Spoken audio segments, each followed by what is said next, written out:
오늘 우리에게 주시는 하나님 말씀 함께 봅니다. 오늘 우리에게 주시는 하나님 말씀은 창세기 49장 10절부터 12절입니다. 그러면 본문의 말씀을 통해 함께 은혜 나누도록 하겠습니다. 오늘 말씀은 규가 유다를 떠나지 아니하리라는 말씀으로 시작을 합니다. 규라고 하는 것은 손에 들려진 작은 막대기를 얘기하는데, 이 작은 막대기는 지도자에게 들려지는 그런 막대기입니다. 그래서 이 규가 음악을 지휘하는 지휘자의 손에 들리게 되면 그게 이제 지휘자의 규가 되는 것이고, 왕에게 들려지게 되면 왕의 규가 되는 것이고, 족속의 족장에게 들려지게 되면 족장의 규가 되는 것입니다. 그 규라고 하는 것은 작은 막대기에 불과한 것이기는 하지만 그것이 권세를 의미하는 것이고, 사람들의 길을 인도하는 그런 나침반과 같은 역할을 하게 되는 것이고, 그것이 살아있어야 모두가 살아있는 것입니다. 유다라고 하는 사람은 이제 형제들의 찬송이 되는 것만 아니라 실질적인 지도자로서, 족속의 대표로서, 더 나아가 이제 왕으로서 그 규를 가지고 인도할 텐데 그게 떠나지 아니할 것이라고 얘기를 하고 있습니다. 그래서 이제 유다 왕국이 계속되게 되었고, 유다 왕국이 멸망했을 때도 그 믿음은 계속 이어지게 됐고, 그 믿음을 따라서 예수 그리스도가 오셨기 때문에 규가 떠나지 않는다고 하는 말씀이 이루어지게 된 것입니다. 여기서 이제 그 규가 유다를 떠나지 아니할 뿐만 아니라 통치자의 지팡이가 그 발 사이에서 떠나지 아니할 것이다 라고 얘기를 하고 있습니다. 규라고 하는 것은 손에 들려진 작은 막대기를 얘기하는 것인데, 이제 통치자의 지팡이가 그 발 사이에서 떠나지 아니할 것이다 라고 얘기하는 것은, 발이라고 하는 것은 이 세상 땅을 밟는 발을 얘기하는 것입니다.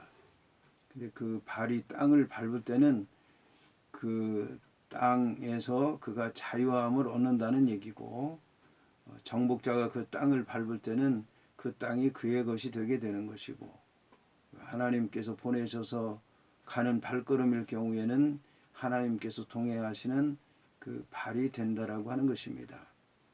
근데 여기 이제 지팡이가 그 발 사이에서 떠나지 않게 된다는 얘기는, 지팡이는 역시 이제 안내자인데, 손에 들려진 규가 영적인 것이라고 얘기한다면 이 발 사이에 있는 지팡이는 실제적인 것이라고 얘기할 수 있습니다. 세상적인 것, 현실적인 것이라고 얘기할 수 있습니다. 그러니까 여호와 하나님께서 영적으로만 유다 지파를 이끄는 것이 아니라 현실적으로, 실제적으로 살아가는 데 필요한 모든 것들을 하나님께서 통치자답게, 왕답게, 세상을 다스리는 메시아답게 그가 행할 수 있도록 다 그 발걸음을 인도하시고 지키시고 동행하신다라고 하는 그런 말씀인 것입니다. 여기서 이제 더 나아가서 실로가 오시기까지 이르리니 그에게 모든 백성이 복종할 것이다 라고 이제 말씀하고 있습니다. 여기 이제 실로는 여러 가지로 해석이 되는데, 우선 이제 성소가 있던 실로를 얘기할 수가 있습니다. 실로는 이제 이스라엘 백성들이 가나안 땅에 들어갔을 때에 그 종교와 정치와 경제의 중심지였었는데 그게 이제 폐허가 되게 됩니다. 그런데 이제 그 실로가 오시기까지라고 하는 얘기는, 그 실로가 메시아 예수 그리스도께서 오시게 되면 회복되게 되고, 또 거기도 통치하게 되고, 그러면 이스라엘 백성들을 예수 그리스도께서 통치하신다라고 하는 이제 그런 말씀입니다. 이제 그때까지 그의 모든 권세가 유지되게 될 것이다 라는 이제 그런 말씀입니다. 실로가 온다고 하는 얘기는 모든 게 회복된다는 얘기고, 모든 걸 다스린다는 의미도 있는데 마지막 심판을 얘기하는 것이기도 합니다. 그런가 하면 이제 실로라고 하는 말은 또 샬롬이라는 뜻을 갖고 있기도 합니다.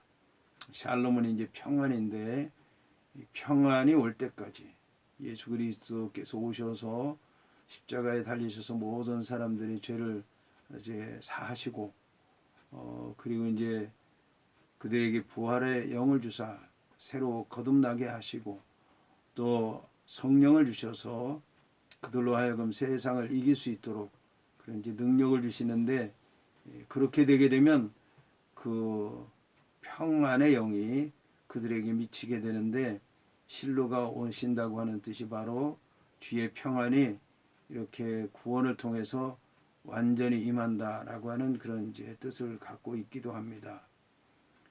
그런가 하면 실로라고 하는 것은 또 보낸다라고 하는 뜻을 갖고 있기도 합니다.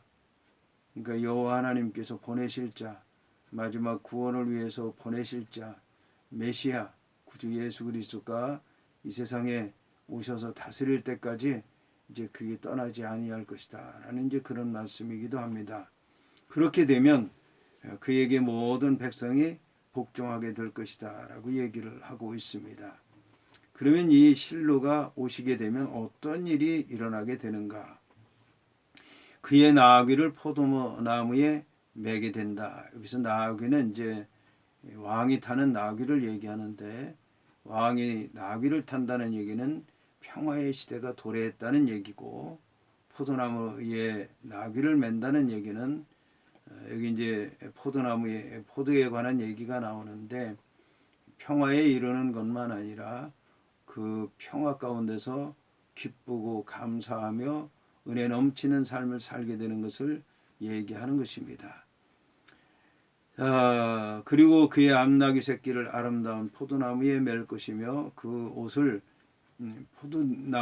포도주에 빨 것이다. 여기 이제 포도주에 옷을 빤다는 얘기는 사실 이제 있을 수 없는 일입니다. 포도주에 옷을 빨아서 무엇 하겠습니까? 포도주에 옷을 빤다는 얘기는 포도가 많이 열려서 그 포도를 포도즙 틀에 짜게 되는데 포도가 송이가 너무 크고 또 그게 너무 많이 열려서 포도즙 틀에 밟으니까 그 포도즙이 튀어서 옷이 흠뻑 젖는다라고 하는 그런 얘기인 것입니다. 이거는 이제 풍성한 열매를 맺게 되고 그 수확한 것을 이제 포도주를 만들어서 그거를 먹고 마시고 즐긴다라고 하는 것을 얘기하는 것입니다. 그래서 그의 눈이 포도주로 인해서 붉게 되겠다. 기쁨이 넘친다라고 하는 얘기죠. 눈은 이제 이 사람의 표정 가운데서 가장 분명한 거라고 얘기를 하는데 눈이 붉다고 하는 얘기, 기분이 좋고 그리고 은혜가 넘치고 감사가 넘치는 그런 삶을 살고 있다고 하는 것을 얘기하는 것입니다. 그리고 그의 이는 우유로 말미암아 희리로다. 우유가 그 당시에 귀했고 물도 귀했고 이 마시는 것이 귀한데 이가 우유로 말미암아 희다고 하는 얘기는 우유를 많이 마시게 된다라고 하는 것을 얘기하는 것입니다. 우유를 많이 마시게 된다라고 하는 얘기는 소와 양과 또 염소가 많다는 얘기고 암양, 암염소, 암소가 많다는 얘기라서 그만큼 이제 풍요로운 삶을 살 수 있다라는 것을 얘기하는 것입니다. 자, 이것은 이제 여호와 하나님께서 애굽 땅에서 이스라엘 백성들에게 약속한 말씀이기도 합니다. 가나안 땅 젖과 꿀이 흐르는 땅이라고 얘기를 했는데 믿음으로 주님 약속을 따라 살게 되면 하나님께서 복된 땅으로 가게 하실 것이고 거기서 이제 젖과 꿀이 흐르는 땅에서 살도록 하시겠다라고 하는 얘기인데 이런 모든 일들을 유다를 통해서 여호와 하나님께서 이루시겠다고 하는 말씀을 오늘 성경에서 하고 있는 것입니다. 유다라고 하는 사람이 이런 복을 받게 된 것은 그만큼 그가 희생하고 또 믿음으로 앞장서고 책임지려고 하는 그런 이제 모습에서 이런 복을 받게 된 것입니다. 우리가 복을 받기를 원하는 만큼 그런 믿음의 자세로 살아야 된다고 하는 것, 오늘 이제 유다에게 주어진 복을 통해서 함께 깊이 생각해 봐야 되겠습니다.